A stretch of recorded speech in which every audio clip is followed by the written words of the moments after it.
শুভ নববর্ষ 1432 বঙ্গাব্দ। বৈশাখের এই অর্থাৎ মঙ্গলবারে হলো পয়লা বৈশাখ, আর আজ হচ্ছে কালকের দিন গেল বুধবার, আজ বৃহস্পতিবারে শুরু হলো বৈশাখী বৃষ্টি, প্রচণ্ড দাবদাহ।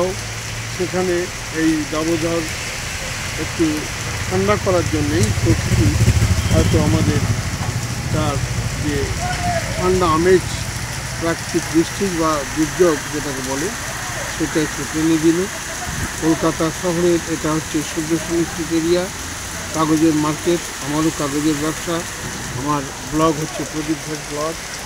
তা সেটা আমার দোকানের এখানে খাতাপত্র কোনো পাওয়া যায়, বিয়ের কার্ডের জিনিসপত্র, র মেটেরিয়াল পাওয়া যায়, হালখাতার কার্ড, ফর্দের কাগজ, ড্রয়িং শিট, এইগুলো পাওয়া যায়। সেটা আমার একটু বিজ্ঞাপন হলো একটু, যদিও আমি এটা চাইছিলাম না, তথাপি যেহেতু কাগজের দোকানে বসে ভিডিওটা করছি, সে কারণে এটা হচ্ছে। এটা হচ্ছে কাগজের মার্কেট। এটা বৃষ্টি হচ্ছে, বৃষ্টি স্নাত সন্ধ্যাবেলা।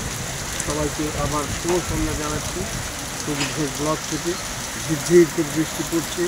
এটা হচ্ছে কাগজের মার্কেট, উপাসও দোকান আছে। এটা হচ্ছে আমাদের দোকানের পাশেই দেবদারু গাছ।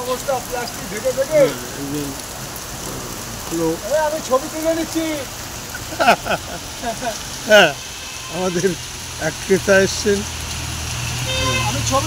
বেশ পেয়ারা গাছ আছে এই মার্কেটে, অনেকগুলো গাছ আছে, পেয়ারা গাছ, জাম গাছ, হ্যাঁ, এবং একটা পলাশ গাছও আছে, যদিও পলাশ ফুল ফুটে গেছে কয়েকদিন আগেই। ঠিক আছে, এই আপনি থাক, আজকে শুভ সন্ধ্যা সবাইকে আর একবার জানিয়ে প্রদীপ ঘোষ ব্লগ থেকে বিদায় চাইছি। আর এটা একটু ভিডিওটা অতটা সুন্দর করে করা হলো না, কারণ হাতের একটু কাজ লেগেছে, একটু যে প্রসেসে ভিডিও করতে হয় সেটা হয়নি। ভালো থাকুন, সবাইকে আরেকবার নববর্ষের শুভেচ্ছা ভালোবাসা জানিয়ে প্রদীপ ঘোষ ব্লগ থেকে বিদায় চাইছি।